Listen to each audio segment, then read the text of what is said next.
L'histoire complète et détaillée du roi Béhanzin, dernier roi indépendant du Dahomey, actuel Bénin, avant la colonisation française.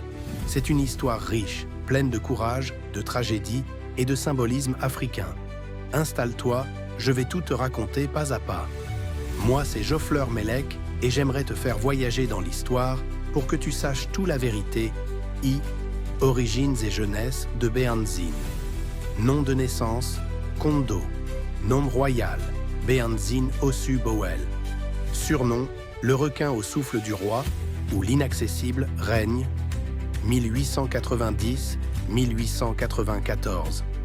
Dynastie, dynastie des rois du Dahomey, Abomey, père, Glélé grand-père, Guézo.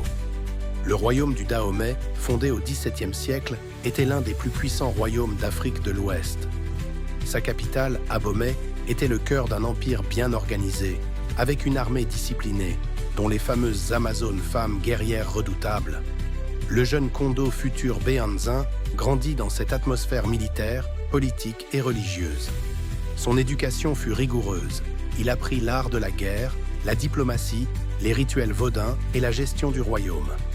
Il était connu pour son caractère fier, indépendant et rebelle.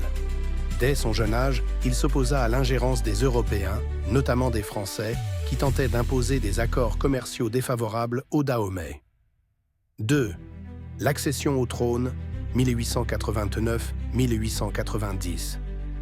À la mort du roi, Glélé. En décembre 1889, une lutte de succession s'ouvrit. Les Français soutenaient Agoli Agbo, demi-frère de Kondo, qu'ils considéraient plus conciliant.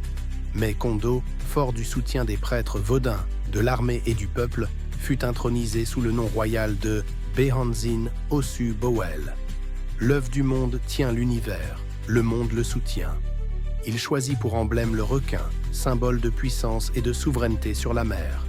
Un message clair à la France, puissance maritime, le requin ne craint personne dans son royaume.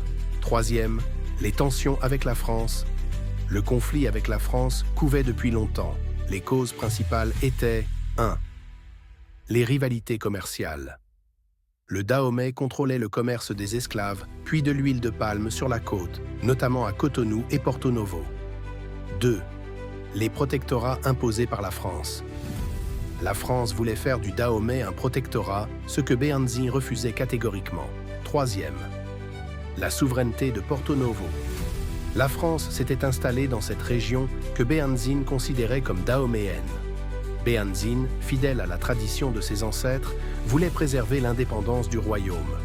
Il rejeta tous les traités que la France proposait et déclara « Le Dahomey n'est la propriété d'aucun blanc ». 4e. La première guerre du Dahomey, 1890. La tension explosa en mars 1890. Les troupes françaises, dirigées par le colonel Terrier, puis le général Dode, affrontèrent les soldats dahoméens, dont les fameuses Amazones. Malgré leur bravoure, les Dahoméens perdirent de plusieurs batailles importantes. Cotonou, la forteresse française, résista aux attaques répétées. Porto Novo. Les troupes françaises furent renforcées par des navires de guerre. Béhanzin dut signer un traité de paix en octobre 1890. Reconnaissant la présence française à Cotonou, mais il n'abandonna pas son combat. La Seconde Guerre du Dahomey, 1892-1894. 2 ans plus tard, les hostilités reprirent.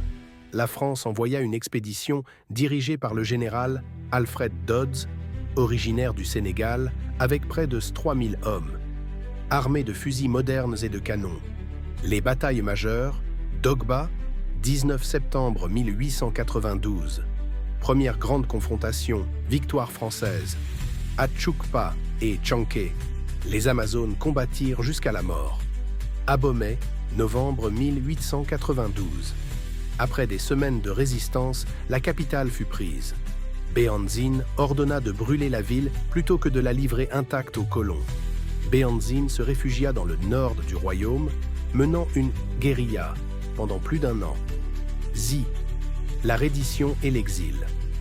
En janvier 1894.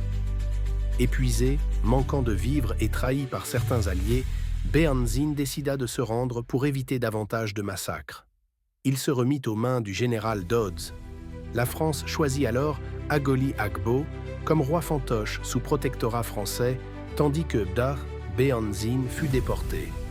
Son exil, d'abord à la Martinique, 1894-1906. Il y mena une vie digne, respectée par la population. Il reçut des visiteurs africains et continua d'affirmer qu'il n'avait jamais signé la reddition du Dahomey. Ensuite à Blida, Algérie, où il mourut le 10 décembre 1906. Son corps fut rapatrié au Dahomey en 1928, accueilli avec les honneurs royaux.